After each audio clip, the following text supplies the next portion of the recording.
आज मैं आपको श्री हरि और हर यानी कि महादेव, इनके गहरे रिलेशन के बारे में बात करना चाहती हूँ। जिन लोगों को पता है उनके लिए ये आम बात है, जिन लोगों को नहीं पता उनके लिए ये खास बात है।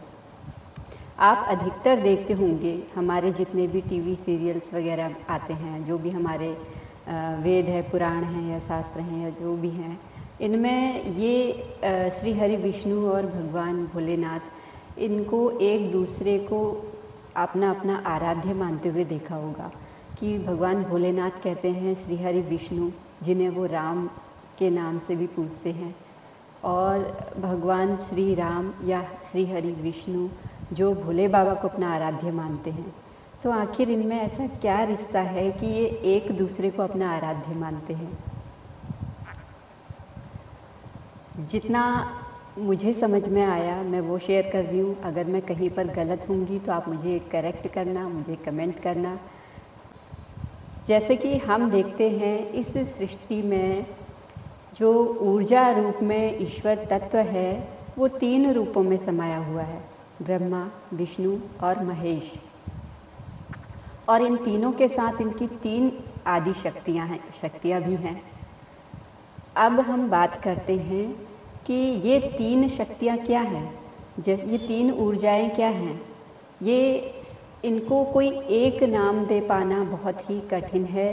किसी एक ही नाम, एक ही रूप में इसको परिभाषित करना भी बहुत कठिन है। और कोई कितना ही विद्वान पंडित क्यों ना हो, इनकी महिमा का बखान नहीं कर सकता है। जो ब्रह्मा, विष्णु, महेश हैं, जैसे हम एक मनुष्य हैं, मनुष्य रूप में, लेकिन हमारे ही अंदर हमारी शिव शक्ति ऊर्जा विद्यमान है, जिसे हम अर्धनारीश्वर रूप कहते हैं। और यही अर्धनारीश्वर रूप ही श्री हरि विष्णु और महादेव का होता है। लेकिन वो कैसे? ये सारी ऊर्जा तत्व हैं। जो श्री हरि विष्णु हैं ये श्री की शक्ति भी मानी जाती हैं क्या हैं। और जो भोले बाबा हैं ये ओम तत्व विराजमान है। ओम श्री तत्व जो हम बोलते हैं, ये पूरा संसार इसी श्री और ओम का खेल है। ये जो कई सालों से सतयुग, द्वापर, त्रेता, मध्य, कलयुग, ये जो चल रहा है, ये जो युग चल रहे हैं, इन युगों में जो खेल चल रहा है इतने युगों से, ये इन्हीं श्री की माया है और इन्हीं ओम की माया है। और यही श्री ओम जब एकाकार होते हैं तो ये प्रेम तत्व में विराजमान होते हैं। ये जैसे हम मनुष्यों में 3 गुण होते हैं, हम जो अपना आहार लेते हैं उसमें भी 3 तत्व होते हैं। क्या क्या?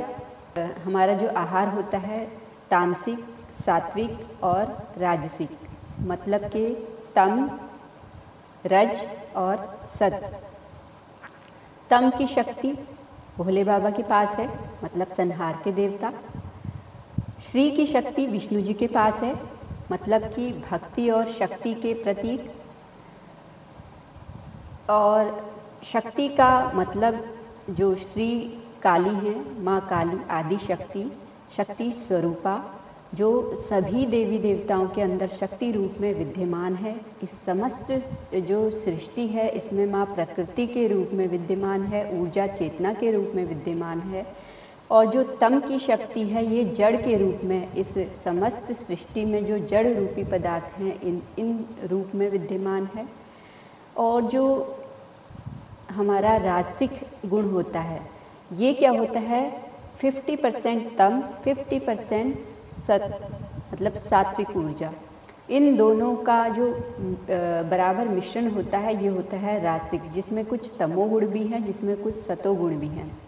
तो ये क्या है? ये हैं हमारे ब्रह्मा जी, ब्रह्म के प्रतीक, ज्ञान के प्रतीक, वो ज्ञान जिस ज्ञान से इस समस्त सृष्टि की रचना हुई। और अब आते हैं बात कि इनमें श्री हरि विष्णु और महादेव के बीच क्या संबंध है, कि ये दोनों एक दूसरे के भक्त हैं। जैसा कि मैंने अभी आपको गुणों के बारे में बताया, राजसिक, सात्विक और तामसिक। जो ब्रह्मा जी हैं वो हमारे जो महादेव हैं उनके दाहिने हाथ की शक्ति हैं जिसमें रासिक और सात्विक दोनों ही गुणों की ऊर्जा विद्यमान है। वो दोनों ही गुणों के ऊर्जा तत्व हैं।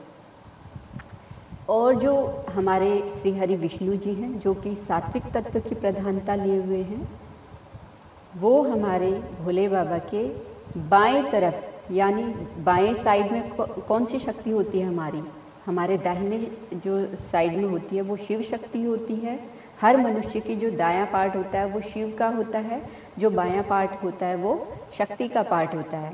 ऊर्जा रूप में शरीर तो आप बाहर से अगर देखोगे तो या तो आप किसी लड़की को देखोगे या किसी लड़के को देखोगे, लेकिन जो डिवाइन और फेमिनाइन और मस्कुलाइन एनर्जी होती है, ये जो मस्कुलाइन एनर्जी होती है वो हमारे दाहिने साइड में शिव की शक्ति, बाएं साइड में श्री की शक्ति मतलब आदि शक्ति, तो ये ऊर्जा तत्व में विद्यमान होते हैं। सेम ऐसे ही जो ऊर्जा तत्व में इनका निर्माण हुआ शिव से, शिव तत्व से ही, जिसमें शिव तत्व मतलब कि शिव में से अगर शक्ति को हटा देंगे तो वो शिव शव हो जाते हैं, मतलब कि जड़ पदार्थ, और जब उनके साथ शक्ति जुड़ जाती है तो वो शिव हो जाते हैं। और शिव ही श्री और ओम का सम्मिश्रण है। अब क्योंकि इस सृष्टि की रचना करनी थी, इसलिए ब्रह्मा विष्णु महेश के रूप में इन्होंने अपने आप को 3 रूपों में डिवाइड किया और अपने साथ अपनी शक्ति को विद्यमान किया। तो जैसा कि जो श्री तत्व हैं वो आदि शक्ति माँ रूपी तत्व हैं, ममतामयी करुणामयी। तो क्या है कि एक से अनेक होने की शक्तियाँ क्या दर्शाती हैं? एक स्त्री ही एक से अनेक होती है। जैसे एक माँ ही अपने बच्चों को जन्म देती है, परिवार को बढ़ाती है, सेम उसी प्रकार से एक माँ ही जिन बच्चों को जन्म देती है उनका पालन पोषण करती है। तो श्री हरि विष्णु जी को इस संसार में सबसे अधिक अवतार लेने वाला बताया गया है। तो क्यों? क्योंकि श्री की ही शक्ति है कि वो एक से अधिक रूपों में विद्यमान हो सकती है, विभाजित हो सकती है और पालन करता बताया गया है, क्योंकि ये तत्व, ये शक्ति उन्हीं के अधीन दी गई है। ऐसा नहीं है कि महादेव पालन नहीं कर सकते हैं या और कोई पालन नहीं कर सकते हैं, लेकिन ऊर्जा तत्व है, हर किसी के कार्य बांटे गए हैं। सृष्टि का जो निर्माण किया गया है उसी प्रकार से किया गया है कि जब जहाँ पर जिसकी आवश्यकता हो वो अपना कार्यभार संभाले। अब आते हैं कि श्री हरि विष्णु ने तो हर युग में अवतार लिए हैं और जो जो अवतार लिए हैं उन अवतारों में भगवान भोलेनाथ भी उनके साथ जरूर आए हैं किसी न किसी रूप में। लेकिन भोले बाबा के बारे में बताया जाता है कि वो श्री राम को अधिक सबसे प्रिय अपने आराध्य के रूप में पूजते हैं। पर ये श्री राम को ही क्यों? श्री कृष्ण भी तो उन्हीं का अवतार है और भी तो उन्हीं का अवतार है। श्री कृष्ण के उसमें भी जब रासलीला के उसमें एक आता है, एक पॉइंट आता है कि जब रासलीला चल रही थी तो भगवान भोलेनाथ उनकी इस रासलीला में सम्मिलित होने के लिए आए थे और गोपी बनकर आए थे, नारी का रूप धर के आए थे, श्रृंगार करके आए थे। तो ये क्या है? ये उनका अपने ही अर्धांगिनी के प्रति प्रेम है, समर्पण है। वो उस रूप में तो नहीं आ सकते क्योंकि वो तो इस सृष्टि पर उन्होंने खेल रचा हुआ है, तो उस खेल का एक पार्ट बनने के लिए, अपने आप को भी उस लीला में लीन करने के लिए उन्होंने ये रचना, ये लीला रची। और इसी तरीके से जब हम कोई किरदार अपने जीवन में निभाते हैं, जैसे रामलीला भी आप देखते हैं ना, रामलीला के किरदार निभाने वाले अलग अलग लोग होते हैं। उनके एक्चुअल अंदर में क्या चल रहा है, रियल लाइफ में वो क्या है, कोई नहीं जानता। लेकिन जब वो रियल लाइफ में, मतलब एक नाटक रंग मंडली कहते हैं या स्टेज पर परफॉर्म करते हैं, किसी भगवान का के रूप में परफॉर्म करते हैं, तो उस भगवान के रूप में जो वो अपनी भूमिका निभाते हैं, उनकी भूमिका ही जो वहाँ बैठे हुए दर्शक होते हैं उनके भावों को बदल देते हैं। तो वो कैसे? जो वो भूमिका उनकी क्या होती है, दर्शकों के मन को मोह लेती है, भावुक कर देती है। तो सेम ऐसे ही श्री राम ने जब इस धरती पर जन्म लिया तो उन्होंने जो अपनी भूमिका निभाई माता सीता के प्रति, माता सीता के प्रति कैसी भूमिका कि उस वक्त का जो चलन था, एक से अधिक रानियों को रखने का चलन था। एक राजा कई रानियों से विवाह कर सकता था और इसमें किसी को कोई आपत्ति भी नहीं होती थी। लेकिन जब से श्री राम जी इस धरा पर आए और उनका विवाह हुआ माता सीता से, तो उन्होंने अपना पूर्ण समर्पण माता सीता के प्रति दिखाया और एक अपने पति होने के धर्म को निभाया। तो ये जो लीला थी, जो एक पतिव्रता होने की जो लीला थी, ये भोले बाबा के मन को भा गई।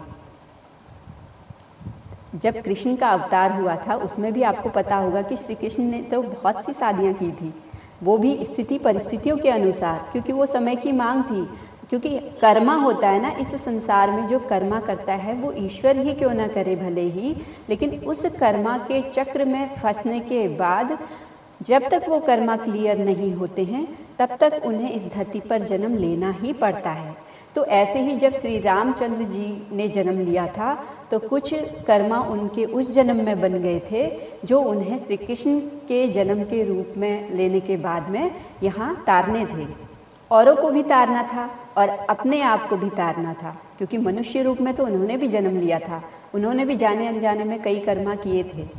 तो बात यही है कि जो अब आप इस बात को इस तरीके से ले सकते हैं कि आप ही सोचिए कि आपकी अगर पत्नी है, कहीं किसी रंगमंच में किसी स्टेज पर परफॉर्म कर रही है और उसका किरदार अगर विलन वाला है, आपको पता है रियल में वो ऐसा नहीं है, पर उसको किरदार वैसा दिया गया है, तो फिर भी आप कहीं ना कहीं उसे नापसंद करोगे कि भाई हमें तेरा ये वाला किरदार पसंद नहीं आया। लेकिन अगर वही आपकी ही पत्नी किसी दूसरे रूप में किरदार को निभाती है और कोई ऐसा आदर्श रूपी किरदार निभाती है कि आप उस पर बिल्कुल मोहित हो जाएं, बिल्कुल ऐसा लगे आपको कि जैसे वो रियल में वही जो किरदार निभा रही है वो वही है, तो आप इतना उसके प्रति भक्ति भाव में डूब जाते हैं। तो यही है कि महादेव जी श्री राम के प्रति इतने भक्ति भाव में डूबे होते हैं कि उनको जो इतने जन्म उन्होंने लिए, उसमें से जो मर्यादा पुरुषोत्तम श्री राम थे, वो जन्म उनको अपने आराध्य के रूप में चुनना स्वीकार हुआ। सेम वैसे ही श्री राम जी ने भी अपने आराध्य महादेव जी को चुना। क्यों? क्योंकि वो भले ही उनका जो शरीर था वो मस्कुलाइन एनर्जी में था, पर जो उनके अंदर तत्व था वो तो श्री का तत्व था, श्री हरि विष्णु जी का तत्व था। और जब ये तीनों तत्व रासिक, तामसिक और सात्विक, ये तीनों तत्व जब एक में लीन हो जाते हैं, तब प्रेम तत्व सिर्फ शेष रहता है। जो आदि शक्ति हैं, पराशक्ति हैं, प्रेम का प्रतीक हैं, श्री हरि विष्णु जी की प्रिया हैं, जिन्हें हम माँ राधा के रूप में भी जानते हैं और भी अन्य नामों से भी जानते हैं। तो वो क्या है? प्रेम तत्व। और जो ये इतने सारे देवी देवता होते हैं, हम कहते हैं कि ब्रह्मा विष्णु महेश, ये भी क्या है? ये अलग अलग गुणों में विद्यमान है, सिर्फ रासिक, सात्विक और तामसिक, इन गुणों में ही नहीं, और गुणों में भी। अब इसको मैं एग्जाम्पल के तरीके से बताऊं कि जैसे सपोज करो मैं ही हूँ, मैं अभी आपको इस तरीके से बता रही हूँ, तो अभी आपको मेरा एक अलग ही फेस नज़र आ रहा है, लेकिन अभी थोड़ी देर में मेरी आपसे कोई लड़ाई झगड़ा हो जाए और मैं भी आपको पलटवार करके उसी गुस्से में आपको जवाब दूं, तो यहाँ पर आप देखिए तुरंत ही मेरे फेस का जो एक्सप्रेशन होगा, मेरे जो दिल की भावनाएं होंगी, मेरे जो हाव भाव होंगे और मेरी जो शब्दावली होगी, ये सब की सब मेरी एनर्जी वाइज चेंज हो जाएगी। मतलब मेरा स्वरूप ही, मैं इंसान वही हूँ, लेकिन मेरा स्वरूप ही बिल्कुल बदल जाएगा। और हो सकता है ऐसा बदल जाए कि अभी कभी आपने ऐसा सोचा भी ना हो कि यार मैंने तो आज तक इसका ये रूप देखा ही नहीं था। तो मनुष्य अपने अंदर बहुत सारे गुणों को लेकर बैठा हुआ है। जो चेहरा तुम्हारे सामने है, जरूरी नहीं है कि वो वैसा ही हो। सेम ऐसे ही ये ईश्वर समस्त ब्रह्मांड चराचर में विद्यमान है।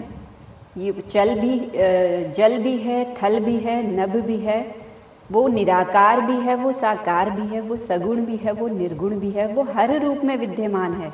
और उसका ही एक जो पूरा ब्रह्मांड का एक स्वरूप है।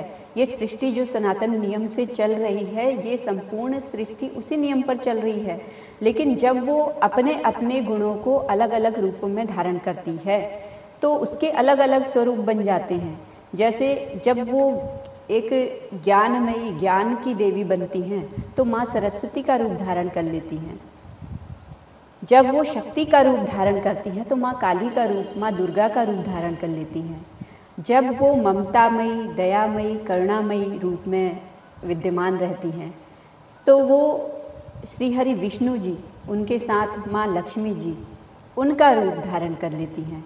इसी प्रकार अगर आप लीडरशिप में आगे बढ़ते हैं तो क्या है, जो गणपति जी कहते हैं वो क्या है, गणों के पति, गणपति लीड करने वाले सबको, तो उनके रूप में धारण कर लेते हैं। जो गणपति जी होते हैं वो सबसे प्रथम पूजनीय हैं। क्यों पूजनीय हैं? क्योंकि उनके अंदर लीडरशिप की क्षमता बहुत अच्छी होती है। और एक लीडर कौन होता है? जो स्वयं भी सही राह पर चले और अपने पीछे, अपने पर आश्रित जो लोग हैं, उन पर जो विश्वास करने वाले लोग हैं, उन पर अपनी आस्था रखने वाले लोग हैं, उनका भी मार्गदर्शन करे, सबको सही राह दिखाए, अपना भी कल्याण करे और दूसरों का भी कल्याण करे। वही तो है गणपति, शुभ लाभ, मंगल के देवता। अब मंगल के देवता तो हनुमान जी भी हैं। वो भी क्या है? वो भी श्री राम जी के डिवोटी हैं। मतलब श्री राम जी उनके आराध्य हैं। तो और श्री हनुमान जी के लिए क्या कहा जाता है? हनुमान जी के लिए क्या कहा जाता है? हनुमान जी किसका अंश हैं? भोले बाबा के। लेकिन क्या है, उन्होंने अवतार लिया इस धरा पर ब्रह्मचारी के रूप में, कि एक किरदार तो उन्होंने भी निभाया लेकिन आजीवन निभाया ब्रह्मचारी के रूप में। हम तुम्हारे ही हैं और तुम्हारे ही रहेंगे। तो अब बहुत लंबी वीडियो हो रही है, बाकी बातें बाद में। आज के लिए इतना ही। आपको वीडियो कैसी लगी कमेंट करके ज़रूर बताना। कुछ भी अगर इसमें गलत लगा हो तो मुझे कमेंट करके बताना। और अगर कुछ बातों के लिए आप मुझे सजेशन देना चाहते हो तो भी मुझे कमेंट करके बताना। Thank you so much. Bye.